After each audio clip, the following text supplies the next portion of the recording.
Ժողովուրդ օրաթերթ Քնար Մանուկյան, պարոն նախագահ, ես իմ գործիքերից նախապես ներողություն եմ խնդրում, երկու հարց ունեմ, մեկը քաղաքական, մյուսը իրավական, ձեր հետագա ճակատագրի հետ կապված։ Սկսեմ քաղաքականից։ Քաղաքական դաշտում տարբեր գործիչներ, վերլուծաբաններ, այդ թվում եւ ազատ կարծիք արտահայտելու համար բանտարկված Միքայել Սրբազանը հայտարարել էր, որ նախկին նախագահները չպետք է մասնակցեն ընտրություններին, պետք է դուրս գան քաղաքականությունից, որպեսզի Նիկոլ Փաշինյանին հաղթելու շանսերը մեծանան։ Ինձ հետաքրքիր է մտածել եք երբևէ այն մասին, հնարավոր է հանուն Փաշինյանի նկատմամբ հաղթանակի դուք դուրս գա քաղաքականությունից։ Իսկ ձեր ազնական կարծիք ո՞նց է Միքայել Սրբազանից մի քիչ բան անենք։ Հետարքիր։ Իրավունք չունեք ասելու, չէ, դուք ուղղակի բան է, ասենց պասը տալիս եք Միքայել Սրբազանին, դրա համար հայտարարել է պարոն նախագահ։ Այդ թվում նաև բազմաթիվ քաղաքական գործիչներ, դրա համար հողում եմ անում իրենց եւ ինձ հետաքրքիր է ձեր կարծիքը։ Դուք sense մի կողմ եք քաշում, համոզված եմ, որ դուք Լավը փաստերի հետ է։ Եղավ, լավ, նայեք։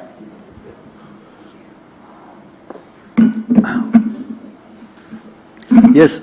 ուրիշ նախագահների անունից իրավունք չունեմ խոսալու եւ չեմ ուզում խոսալ։ Հիմա ինչ վերաբերում է կոնկրետ ինձ։ Կարծում եմ 21 թվականի ընտրությունները ցույց տվեցին, որ ես ունեմ ինչ որ չափի ազդեցություն եւ ինչ որ մի զանգվածի, որի չափի մասին չեմ ուզում խոսալ, կոնսոլիդացման հնարավորություն։ Հիմա պատկերացրեք 21 թվականին ես էլ չմասնակցեի։ Ունենք օրինակը 18 թվականի ընտրությունների դեկտեմբերին։ Հիշում եք։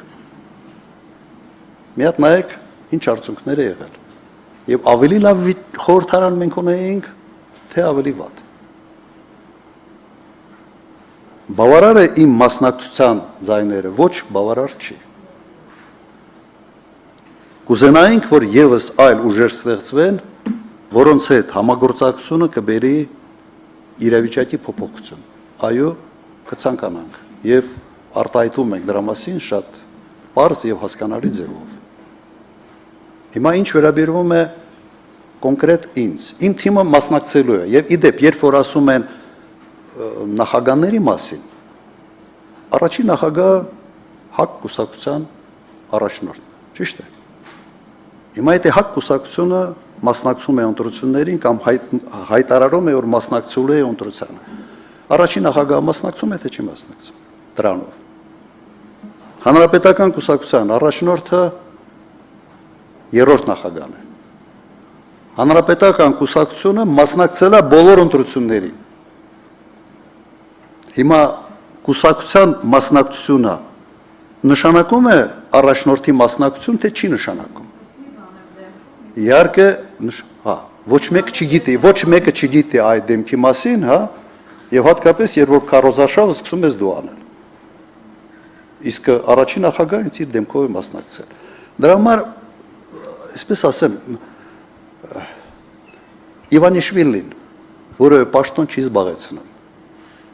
Վրաստանում։ Բայց բոլորը տեսնում են, չէ, որ որևէ կարևոր հարց չի կարող լուծվել առանց իրեն, որովհետև ինքը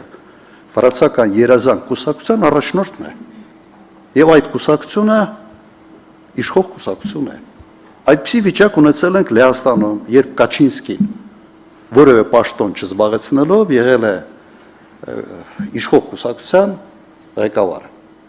Հիմա ինչն է ավելի լավ։ Դու չերևաս անձամբ քո դեմքով, բայց բոլոր որոշումները կայացնողը լինես, թե դու հենց քո դեմքով երևաս եւ ասես ես այս մասկիրովկան չեմ անում։ Ինչն ավելի լավ։ Շատ պարզ, ուղղակի այդ հարցին մնալ կուսակցության ղեկավար, ասել ես չեմ մասնակցում կամ կուսակցությունը ասում է ինքը չի մասնակցում, բա ո՞վ է մասնակցում։